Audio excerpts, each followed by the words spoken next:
Briahna, what's on your radar?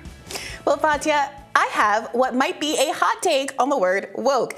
Hear me out. There is no one definition of wokeness. And the conversation that's emerged about whether there is a single definition of wokeness sort of misses the point.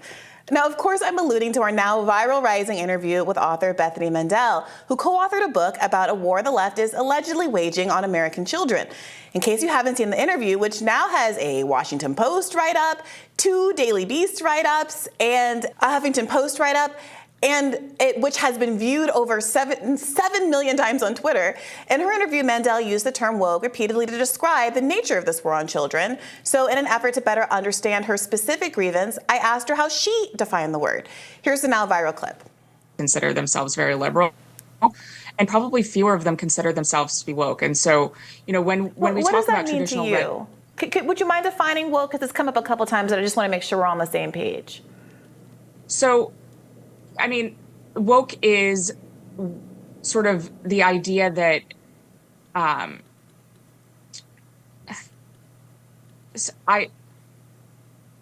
this is going to be one of those moments that goes viral. Woke is something that's very hard to define, and we've spent an entire chapter defining it. It is sort of the understanding that we need to totally reimagine and redo society in order to create hierarchies of oppression. It's hard to explain in a 15-second soundbite. Now, I want to be really clear. I did not intend for this to be a gotcha moment. I asked her to define woke because I wanted to know in good faith. And that's because I know that many people take that word to mean many different things. And I wanted to figure out whether I might agree with her on certain points, as I had done earlier in the interview. Alternatively, I wanted to be able to articulate why we differed on other aspects of her argument without devolving into the typical shouting matches that go, woke is bad, no, woke is good, oh no, you just don't know what woke really means. Say what you want about me, but I don't exactly have a reputation of being a woke scold.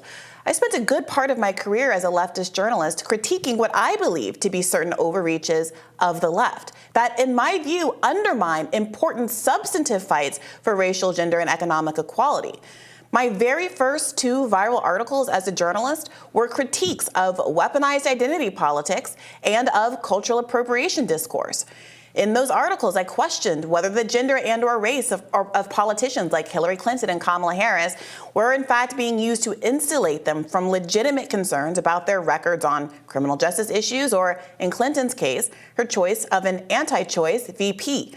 I highlighted the perversity of Clinton using, dare I say, a kind of wokeness to excuse not regulating the banks more harshly in the wake of the 2008 financial crisis. Well, breaking up the banks and racism was a line she used to push back against Bernie's call for greater punishment for the bankers that destroyed the economy. And it's perverse for obvious reasons. Black people suffered disproportionately during the housing crisis, as more black wealth was rooted in real estate than was the case for other racial groups. Not only would breaking up the banks literally help black people, but nothing in Hillary's policy agenda was geared toward curing racism anyway. It was a rhetorical deflection that weaponized a sincere investment in traditional wokeness, e.g. racial equality, to do the exact opposite, protect the banks at the expense of people of color and working class people more broadly. In the cultural appropriation article, I questioned whether we should really be mad at folks like Kim Kardashian for wearing black hairstyles like cornrows, when in my view, the more serious concern is long-standing economic inequality that is racially distributed, and which punishes black women for wearing the same hairstyles for which white women are celebrated. In other words, is the problem really that a white person did something like open a taco shop or cook Asian food? Or is it that, say, Latinos have more difficulty securing loans to open restaurants than white people, and therefore aren't as able to profit from their own traditions as white people are? At any rate, I never described these left overreaches as woke because I grew up with the traditional meaning of the word, which was positive. Wokeness was defined as an awareness of historical and ongoing prejudices, mostly racial prejudices. But that doesn't mean I didn't identify moments where left social ideology, which at that point during the Obama years was ascendant, didn't seem to sometimes jump the shark in a way I worried would ultimately harm the interests of the left. So I came up with new terms like weaponized identity politics, instead of just complaining about identity, which of course we all have and appreciate to certain degrees. And maybe I should have come up with something like weaponized wokeness, a toxic strategy liberals have been deploying for years, per the Hillary Clinton example. When conservatives complain about woke banks like SVB, they're half right. It's not that the bank failed because black people worked there. The bank failed because of deregulation, and I go into more depth about this in yesterday's Radar. But it is true that corporations have been using diversity initiatives to insulate themselves from legitimate criticisms about their business practices. Like, for example, not having a risk officer for most of last year. Of course, it's possible to have boards that aren't all white or all straight and be attendant to financial risks. But companies are playing a game of three-card Monte, hoping you look over there at the Pride Parade sponsorship so you don't notice their other more unsavory behaviors. Think Israel pinkwashing fighter planes that drop bombs on Arabs of all sexual preferences, or McDonald's introducing paper straws that turn out to be non-recyclable. Being woke, the good kind of woke, is sometimes profitable, at least in the current moment. So companies do want to appear woke, but no, they don't actually want to spend money on creating real economic equality. That would eat at their bottom line. So they co-opted wokeness, equality and justice movements to claim unearned public goodwill. And this is something I criticize regularly, along with a certain kind of sensitivity around speech and language as violence rhetoric that can too often shut down meaningful conversations that help each other understand each other as a community and form bonds that could help us go after the real enemy, the elites who hope to keep us in line by performing wokeness or anti-wokeness instead of paying fair wages, cleaning up the pollution that leaks into our communities, like what's happening in East Palestine, and sending our kids to war. So when Bethany said she was worried about wokeness affecting young children, I genuinely wanted to know what she meant. Now, it's become clear as she answered my question that she might not have been used to answering that kind of question. And I understand why. Most of us are in ideological silos. And when we speak predominantly to people within our own bubbles, we can get away with being kind of imprecise. Everyone in our own audience knows what we mean and can project their own frustrations and their own definitions on these kinds of words. Woke is perfect for exactly that reason. It gives a lot of cultural cachet to a lot of fragmented different ideas about what's wrong in the world. I mean, we all have something that we're mad at in these modern times, and I have even found myself reaching for the word woke as an easy catch-all to describe behavior by liberals that I disagree with. Say, liberals who dismissed Matt Taibbi's reporting on the Twitter files on the basis that he's a, quote, white man, instead of engaging substantively with what they do or do not appreciate about his work. But when pressed for specifics, it became clear, at least from my subjective view, that there wasn't much I agreed with respect to Mandel's argument about the left's war on children. The example that she offered when pressed was of a friend's 5-year-old child who came home from a birthday party saying she liked girls, and that her teacher responded, "That's okay."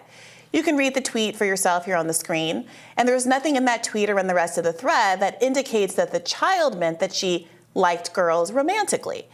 Kids, of course, often find members of the opposite sex distasteful at that age, saying they have cooties and are gross. And as I said to Bethany on the show, it seems to me that if anyone's sexualizing children, it was her friend who presumed the girl meant that she wanted to have a romantic relationship with other girls. Moreover, "that's okay" is probably the most neutral way a person can respond to a child in that situation. Would someone prefer a teacher tell a kid that it's wrong to like girls?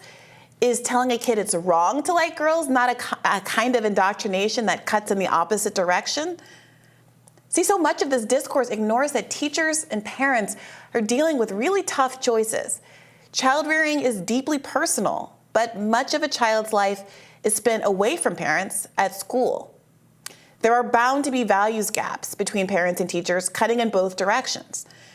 My grandfather didn't love the indoctrination of my mom being forced to say the Pledge of Allegiance in the years after the McCarthy era and the intelligence agency's attacks on Black equality movements at the time. Maybe someone else would prefer to pass on some religious teaching that condemns homosexuality, for instance. But I'd argue it's not the school's role to parrot my grandfather's militancy any more than it is for a teacher to project homophobia on a 5-year-old who probably just thinks that boys are gross because she's 5. Instead of engaging in our communities, trying to find neutral ground and celebrating teachers like the one in Mandel's example who managed to give a non-committal, non-sexual, non-judgmental affirmation to a child, some of us are holding folks like that up as literal groomers. Now, I might agree with Mandel that some people engage in hierarchies of oppression or use their historically discriminated against status to bully others, say in classroom contexts, into submitting to their worldview. Of course that happens sometimes. I've seen it. I might agree that it's wrong to lash out at people who make good faith mistakes as they try to wrestle with new social norms like pronouns and dead names, but who are genuinely trying to do the right thing and be polite and courteous to others. Left-leaning author Sam Adler-Bell, in fact, wrote a really compelling piece in New York Magazine last year, which I covered on my podcast, Bad Faith. In it, he defined the new wokeness, not the old version, but this kind of new sensibility of something going off the rails, as, quote, the invocation of unintuitive and morally burdensome political norms and ideas in a manner which suggests they are self-evident. And I think that definition is important.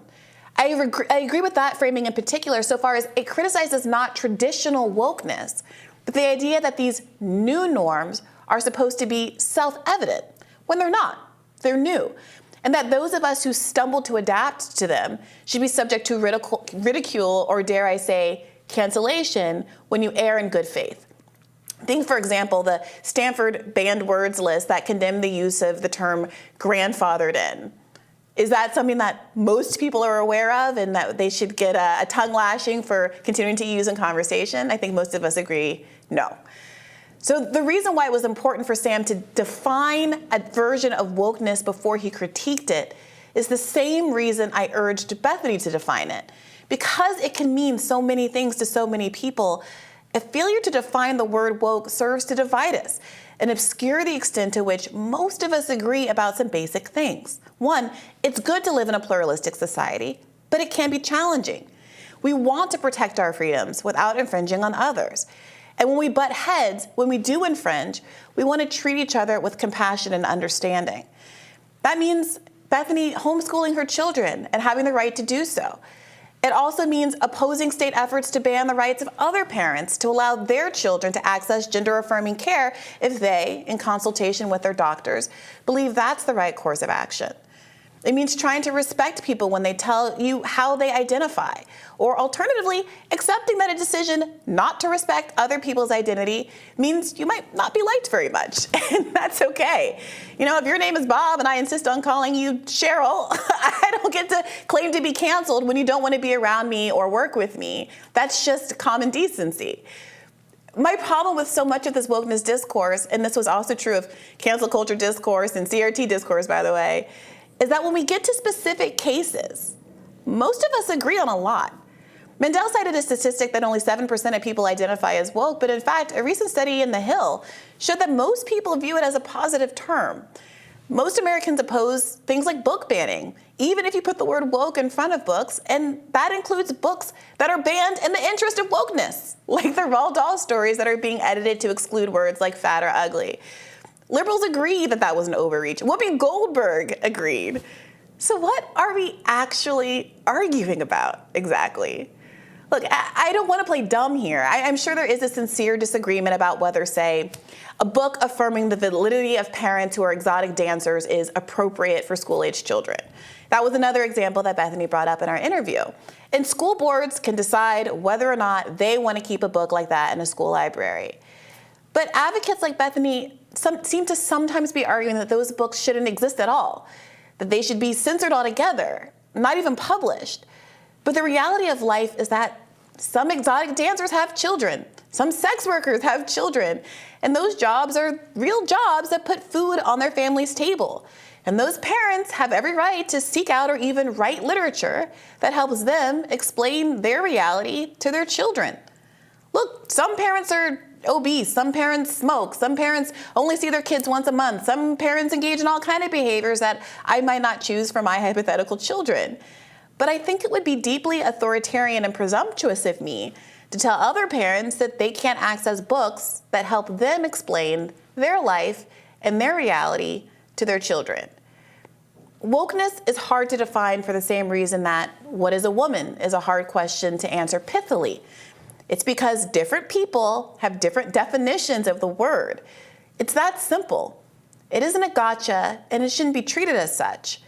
But we also should all be able to identify specifically what we're really mad at, so our society doesn't devolve into all of us being mad at each other while the world burns. So, Bati, yeah, I felt, some kind of way about the pylon. I think that some people really missed the point of an exchange like that, which is to say it's actually difficult to define these words because we all have different things in mind. And I would love us just to be more specific about what we talk about so we don't end up in these interminable debates about what people really mean when they say something. Right. So I should start by saying Bethany is a dear friend of mine. She obviously knows what the word woke means. She tweeted her definition later in the day, and she was angry about a lot of the most important things, I think, in terms of children, at least throughout the COVID period, one of the few early voices who understood how difficult that was going to be for kids. And anybody laughing at her having that brain freeze obviously does not spend a lot of time going on TV and has not written a book because honestly, Briahna, like there, but for the grace of God go I, right? All of us kind of, I have been there. Who do that a lot had that. I've had Yes, my day on the internet for sure. Exactly. So what I want to do is sort of make the case for why, very briefly, why I think that using the word woke actually might have a benefit that I think you might actually even agree with.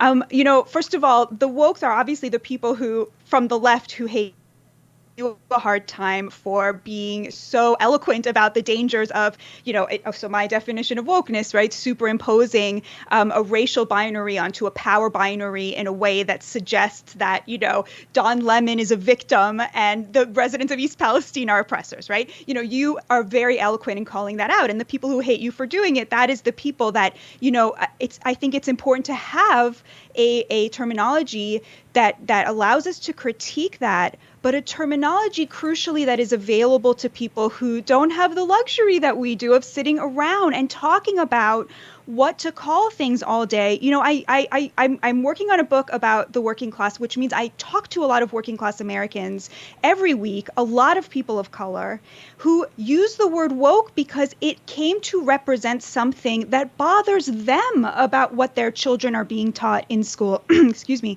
And so I think a little bit that there is a class component to saying, look, we need to not use this word that has come to stand in for something that we can all agree is happening in a useful way to critique it, because, we need a word that is accessible, is I guess what I would say. It doesn't have to be woke.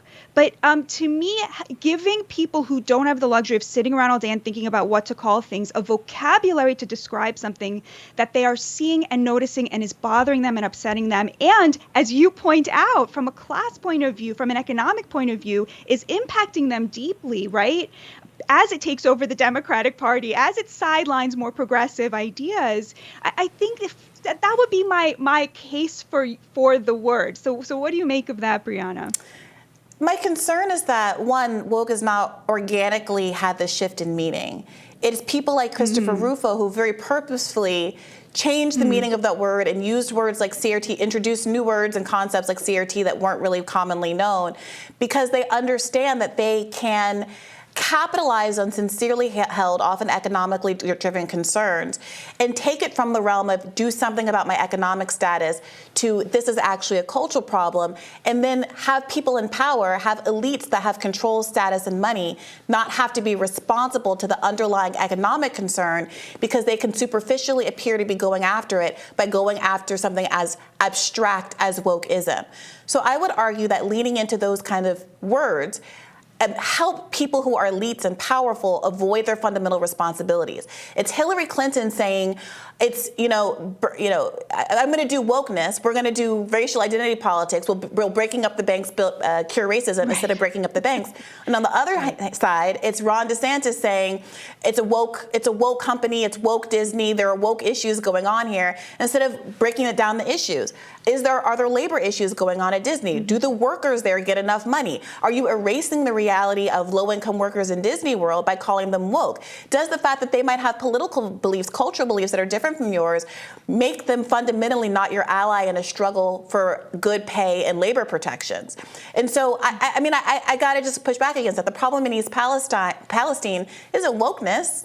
It's that there are lobbyists who spend millions of dollars rolling back safety regulations or preventing safety regulations from being in place, which might have prevented a crisis like this happening in the first place. And it's very difficult for me to understand how words like woke and some of these other cultural terms do anything other than get people farther away from having an acknowledgement that they have a class identity and class solidarity to each other that, if they're able to access, can help them actually change the economic reality in this country.